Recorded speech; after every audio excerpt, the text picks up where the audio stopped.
पण आग्र्याला जाऊन दरबारामध्ये उभं राहून बादशहाला घोडे लावणारा महाराष्ट्र होता.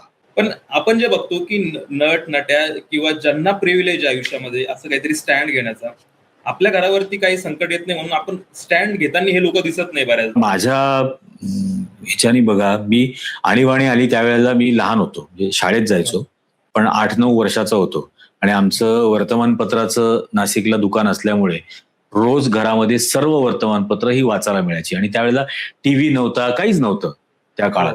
त्यावेळेला पेपर वाचलेच जायचे. तर आणीबाणीच्या वेळेला मी वाचलेल्या बातम्यांप्रमाणे आणि नंतर सुद्धा जे समजलंय की देवानंद सारखा अभिनेता असेल, पु ल देशपांडेंसारखा लेखक असेल, दुर्गा भागवतांसारख्या लेखिका असतील, हे सगळे जण उघड उघड आणीबाणीच्या विरोधात भूमिका घेत होते, जाहीर सभा घेत होते आणीबाणीच्या विरोधात.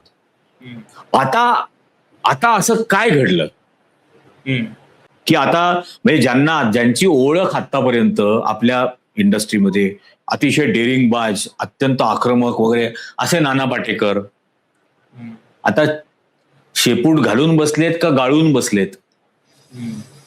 आता आता जे काही चाललंय त्याबद्दल त्यांना बोलावंसं का वाटत नाही? का बोलत नाहीत? पूर्वी वर्तमानपत्रामधून एक एक पानी लेख लिहायचे, आता का नाही त्याच्याबद्दल ते बोलत?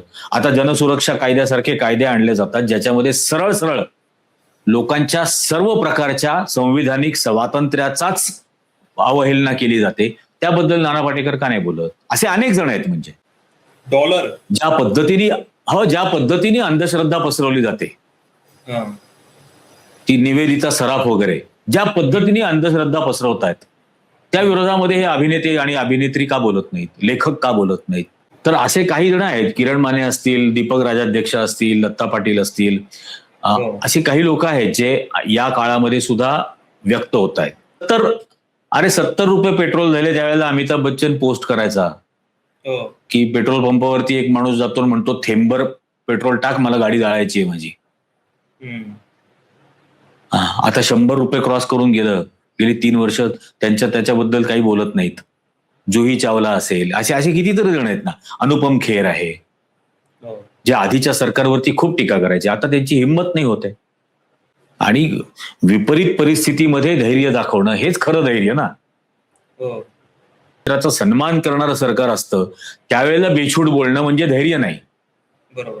तुमचं अभिव्यक्ती स्वातंत्र्य संकुचित केलं जातं, तुमचे हक्क, अधिकार, संविधानिक अधिकार हे ज्या वेळेला संकुचित करण्याचा प्रयत्न केला जातो त्यावेळेला प्रतिकार करणं याला धैर्य म्हणतात.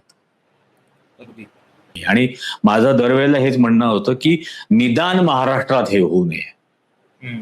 कारण मी नेहमी हे उदाहरण सांगतो की छत्रपती शिवाजी महाराजांच्या काळामध्ये सुद्धा देशभरात शूरवीरांची कमी नव्हती. अनेक राजपूत शूर होते, अनेक पंजाबचे शूर होते, अनेक हरियाणाचे जाट शूर होते, अनेक जण शूर होते. पण आग्र्याला जाऊन दरबारामध्ये उभं राहून बादशहाला घोडे लावणारा महाराष्ट्र होता. आणि हे महाराष्ट्राचं पाणी आहे खरं तर. आणि ते महाराष्ट्राचं पाणी गढूळ केलं गेलेलं आहे. पुन्हा एकदा ते महाराष्ट्राचं पाणी दाखवण्याची वेळ आलेली आहे. माझ्यामध्ये ठीक आहे, आपण